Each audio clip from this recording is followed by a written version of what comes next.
Bisperas sa pala ngayon, eto nagmamadali ako. Ko akala ko bukas pa. Siyempre sasalain lang natin ito. Mas maganda kung talagang salang-sala. Hinahayaan ko lang talaga siya diyan. Pinagsasama-sama ko na. Then color red. 1 kaong.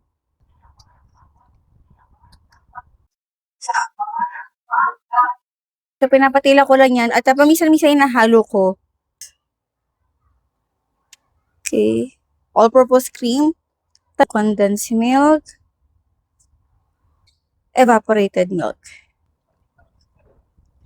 Yeah, so depende na yan sa inyo kung gaano katamis ang gusto nyo dito sa inyong dessert. Dagdag lang tayo ng dagdag ng konti. Unti-unti lang. Liquid.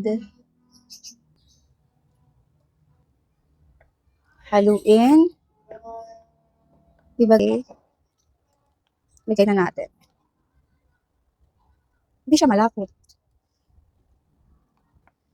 Ayan. Kung gusto nyo na mas maraming sauce, dagdagan nyo pa. Katulad ko ngayon, parang magdadagdag pa ako. Kasi kapag to guys, nalagay sa ref, talagang lalapot pa yan. Kaya mas maganda kung magdadagdag pa tayo ng evaporated milk. Kung hindi ba sapat sa inyo yung tamis, condensed milk. Ito para sa inyo. Happy New Year!